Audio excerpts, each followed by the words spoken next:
Hi, I'm Monica. My friends call me Mo. This is Bible in a Year with Mo.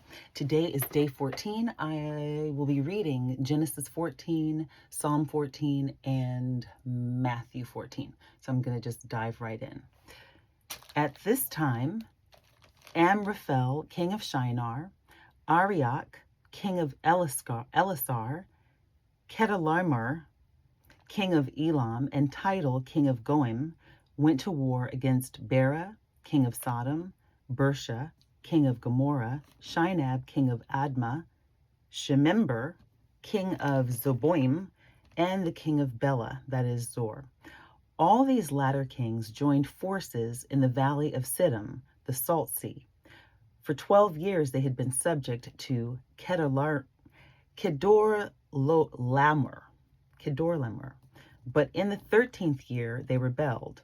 In the 14th year, Chedorlaomer and the kings allied with him went out and defeated the Rephites in Asheroth Karnaim, the Zuzites in Ham, the Emites in Shavev Kiriathim, and the Horites in the hill country of Seir, as far as El Param near the desert.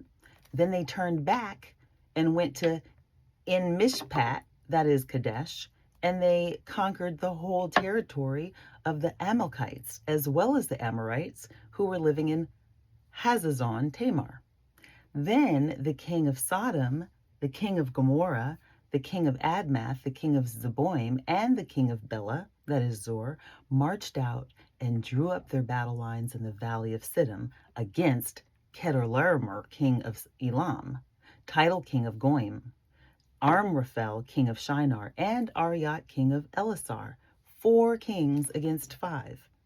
Now the valley of Siddim was full of tar pits, and when the kings of Sodom and Gomorrah fled, some of them fell into them, and the rest fled to the hills.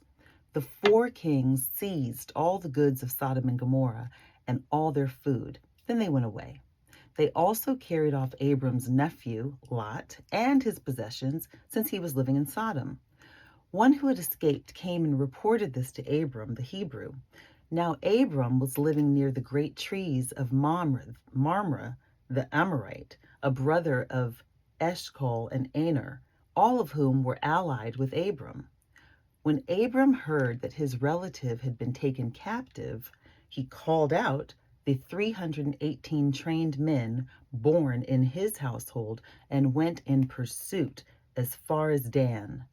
During the night, Abram divided his men to attack them, and he routed them, pursuing them as far as Hobah, north of Damascus. He recovered all the goods and brought back his relative Lot and his possessions, together with the women and the other people. I feel like, get it, Abram. After Abram returned from defeating Chedorlaomer and the kings allied with him, the king of Sodom came out to meet him in the valley of Shavev, that is, the king's valley.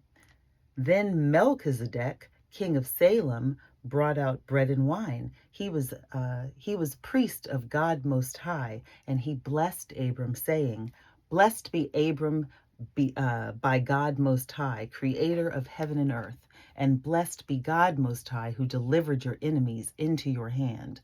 Then Abram gave him 1/10 of everything. The king of Sodom said to Abram, "Give me the people and keep the goods for yourself." But Abram said to the king of Sodom, "I have raised my hand to the Lord, God Most High, creator of heaven and earth, and have taken an oath that I will accept nothing belonging to you, not even a thread or thong or the thong of a sandal, so that you will never be able to say, 'I made Abram rich.' I will accept nothing but what my men have eaten and the share that belongs to the men who went with me, to Aner, Eshcol, and Mamre. Let them have their share." Now, Psalm 14. The fool says in his heart, "There is no God." They are corrupt, their deeds are vile. There is no one who does good. The Lord looks down from heaven on the sons of men to see if there are any who understand, any who seek God. All have turned aside. They have together become corrupt. There is no one who does good, not even one. Will evildoers ever learn? Those who devour my people as men eat bread and who do not call on the Lord?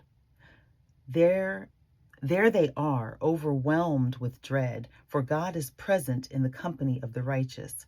You evildoers frustrate the plans of the poor, but the Lord is their refuge. Oh, that salvation for Israel would come out of Zion. When the Lord restores the fortune of his people, let Jacob rejoice and Israel be glad. And Matthew 14. At that time, Herod, the tetrarch, heard the reports about Jesus.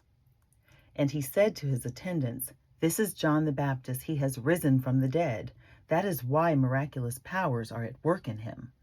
Now Herod had arrested John and bound him and put him in prison because of Herodias, his brother Philip's wife. For John had been saying to him, "It is not lawful for you to have her." Herod wanted to kill John, but he was afraid of the people because they considered him a prophet. On Herod's birthday, the daughter of Herodias danced for them and pleased Herod so much that he promised with an oath to give her whatever she asked. Prompted by her mother, she said, Give me here on a platter the head of the John the Baptist."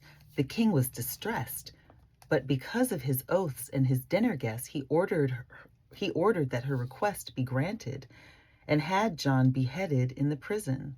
His head was brought in on a platter and given to the girl, who carried it to her mother.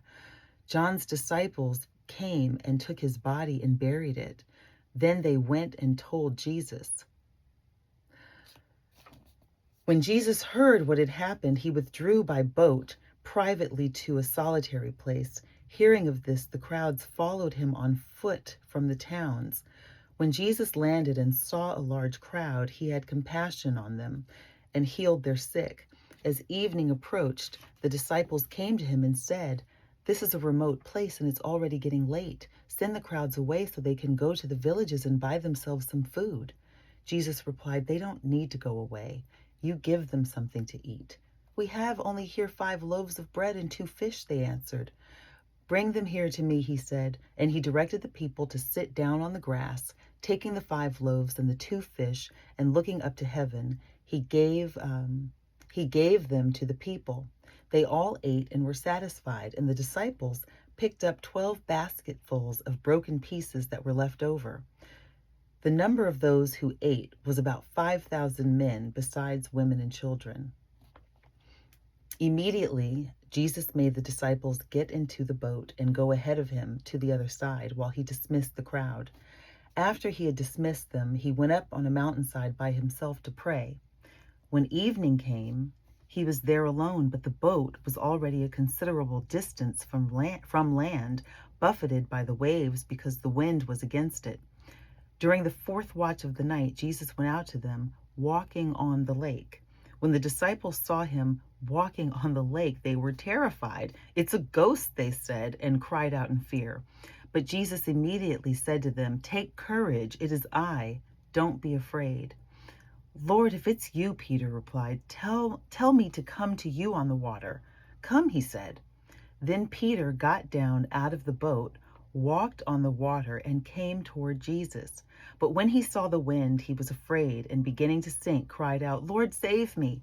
Immediately Jesus reached out his hand and caught him. "You of little faith," he said, "why did you doubt?" And when they climbed into the boat, the wind died down.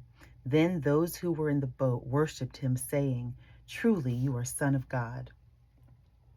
When they had crossed over, they landed at Gennesaret. And when the men of that place recognized Jesus, they sent word to all the surrounding country. People brought all their sick to him and begged him to let the sick just touch the edge of his cloak, and all who touched him were healed. Thank you for joining me at Bible in a Year with Mo. I will see you tomorrow for day 15. Grace and peace.